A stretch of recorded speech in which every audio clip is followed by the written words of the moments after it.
Hi, it's Andy. Hi, it's Dave. Hi, it's Kirk. Welcome to the ADK Rock and Metal channel, and today we're going to be checking out a band called Defenses. What? And the song is called Perish. Defenses. Defenses, like in, I'm guessing, Plural. Battle Defenses Yeah. sort of thing. I don't know much about the band. Actually, I don't know much. anything. I know they're called Defenses, and they've got a song called Perish. It's about all I know right now. I'm sure I've had a press release from them somewhere, but I haven't got it to hand. So we'll check it out and we'll get some details during the video. And we'll talk about them at the end and during. Let's get to it. We're going to try and tag me in Facebook. If you I know. Yeah. Band. Defenses. Band. Good start. A drop G guitar tuning.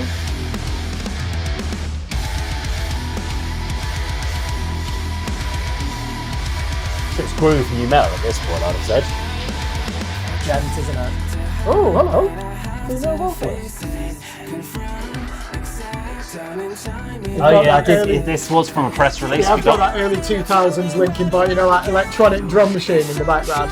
And that annoying vocal process that you hate. Yeah. Nice synth player in there. This audio-wise sounds a little bit like Broken Calling as well.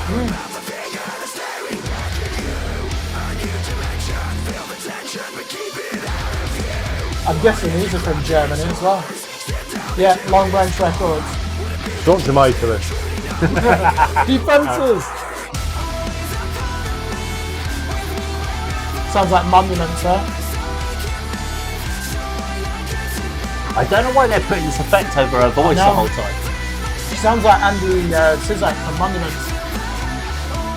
Is this called Perish, yeah. Fucking hell, Chaos!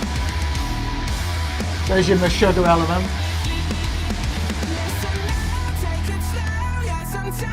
It is slightly annoying, that effect, isn't it? You can use it for a small little bit, that effect, and then after that it starts becoming a bit annoying. So it makes everything just that high end just sound Oh, slow. these are actually British. I thought they were from Germany. A new voice in UK alternative metal. So I wouldn't be surprised if they went on tour with Broken Calling, because they've got a very similar style. Yeah. They've been compared to Sleep Token. I don't remember Sleep Token being this one. No? Sleep Token? Not Sleep Theory.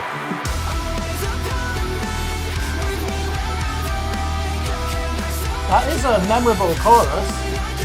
I'd say it's the weakest element so Yeah, far. when I say memorable, it doesn't mean Memorable. it's great, but you can hum it. Other bits have been stronger in it. Yeah. You ready for the chaos? The glitch. That's fucking... See, if they'd done this riff and done a vocal delivery over this, that would have been a stronger chorus, rather than the standard chord progressions. Reminds me of a German band called Defocus. I think they're on the same record label. This is where they borrow heavily from the new metal areas.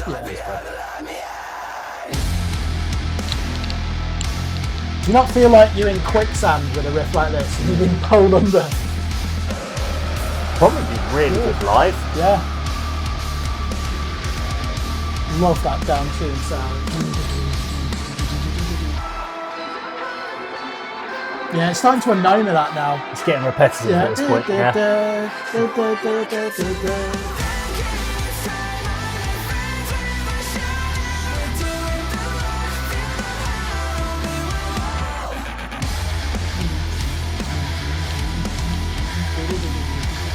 Kerrang will be all over this.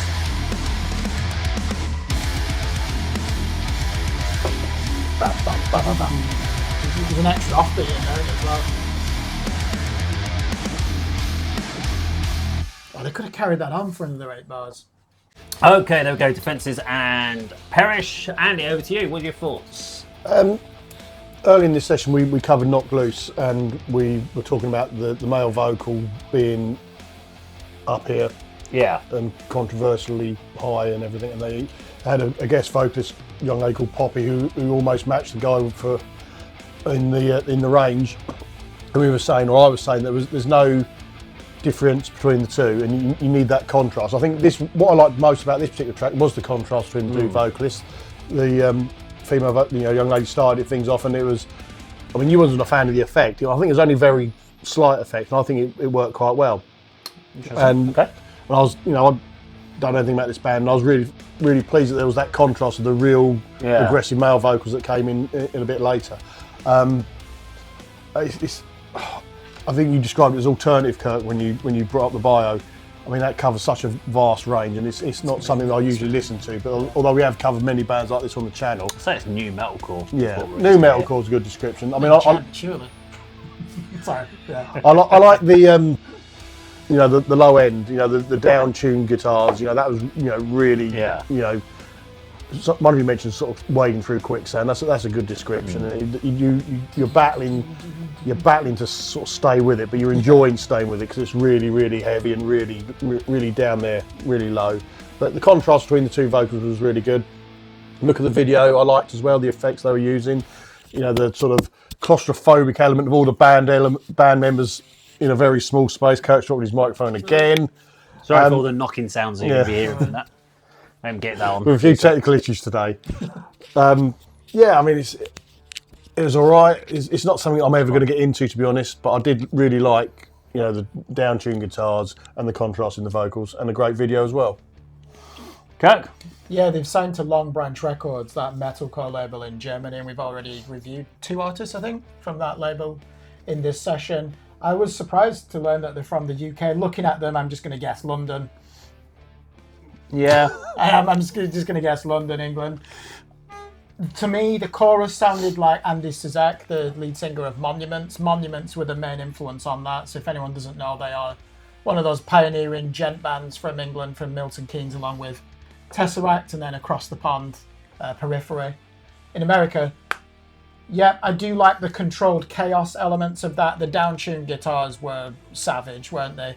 There was some interesting offbeats in there as well. The chorus, I think she just laboured it too much, but hey, dun dun dun dun dun dun dun dun dun. I can remember it. You can hum it. How many minutes was that? It seemed like they'd compressed 10 minutes of material into like 3.5 minutes. It was around 3:40. I think you normally use the term kitchen sink, don't you? There were moments in there where they'd just thrown everything in, and hey, we're an alternative metal band, so we're going to take from The Prodigy, we're going to take some glitch elements here, we're going to put some Meshuggah in there as well, and just for the sake of it, we're going to put in a chorus that's going to stick in your head that you won't be able to dislodge. So they're doing a lot of things right. There's 1 or 2 things that I would change in there. I'd be interested in listening to an album, because you would not get 10 songs like that. I'd be surprised if that vocalist has not got a larger range as well. And there were some serious moments where they'd actually thought about what they were doing with the synthesizer, and it's good to see somebody actually in a metal band when you can hear synthesizers, and on stage you can never see who's playing them. There you could see there was a layering, wasn't there, where they just pressed the synth arpeggiator button, it's going. So a lot going on. Be good to hear it with headphones. Like most of the stuff from this session, I'd need to give it another 2 listens, think, to give a real appraisal of that song. So for me, it does remind me of the band Broken Calling that we had as our main support with Telescribe at the Club 85. Again, another London-based band doing a very, very, very similar thing, male and female vocals, very similar style musically, sort of new metalcore. So there's a lot of similarities between the 2 bands. The only thing I wasn't a big fan of over this one was really the vocals over the chorus, and more of a case, not necessarily of how she delivered them, just there was something lacking. And the thing that suddenly made me go in my head was the male vocals never came in with the aggressive backing sometimes, and it normally is when you get that clean vocals of da da da da da da da da, but they punctuate certain bits. That would have elevated the chorus up if he'd done some sort of punctuation there, just to kind of keep it. Otherwise, it just felt like it was very. Normally, the chorus is where all the emotion comes into a song, and that would seem to be the most chilled part of the whole song. Breather, wasn't it? Yeah. And that's unusual. And then the heavier or the more interesting elements musically and vocally were over the verses. Good track overall. I actually didn't think it was too much of a kitchen sink because there was a lot of repetition in there as far as putting the songs together. My biggest concern around most bands nowadays is how do you differentiate yourself between the rest of the bands out there. New metalcore is a hugely popular genre right now as far as what the bands are coming out with, because of the resurgence of new metal bands that we've seen in the last two or 3 years, I would guess. where new metal has suddenly become very popular again, and so we're seeing bands incorporating lots of new metal elements, because not necessarily because they've just discovered the bands, but because they can do it now. Prior to that, it's more acceptable, whereas before, if you'd put a new metal riff in 5 years ago, people would have just been like, what the fuck are you doing? Yeah, unless you're classic. One of the criticisms is it's already reached saturation point where it's basically Linkin Park meets Periphery. Yeah. And that's where it can be formulaic. So when you look at this band Defences and you kind of go, right, so what is it about this band that's going to separate you out? You're going to get people to check out the video, you'll get people to see you live, and you'll build a following off of that. But what is it? What's that breakthrough element? Will you have that breakthrough song that will get you to the next level and get you the wider acceptance? Because a lot of these bands can get the wider acceptance, they just can't get in front of enough people. And you need that element. What is your hook element, or your standout X factor? I don't like you saying the word X factor, but it is that effectively what you're looking for, is what is that thing that is going to get people going, sharing your content, going, fucking hell, you've got to check this band out because of this, and then it gets shared and shared and shared. And how do you get yourself viral? Because based on that, there's not anything there to get yourself viral. Good band, but not enough to get them to be separated and stand out from the rest of the pack. And within the new metalcore, there are so many bands we come across that I don't know how it is for any of the bands to really get them out of that bit.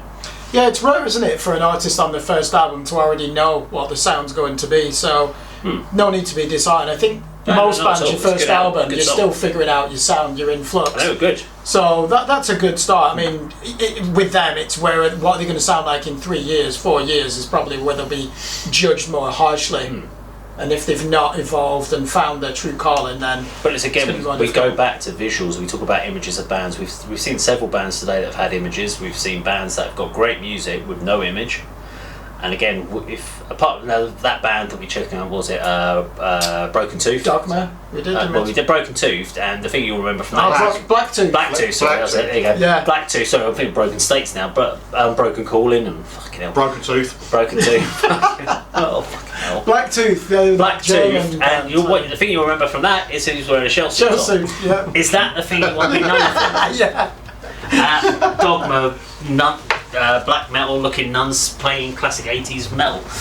Is that what you want to be known for? That is the thing. What is it? What is your visual representation? So when we see the band, do you get a uniformity? Do you feel that these guys are all in the same band? We've got a picture of them here, and I'm looking at it, and I'm like, yeah, it could be any metalcore. They all look like they met at university, basically, don't they?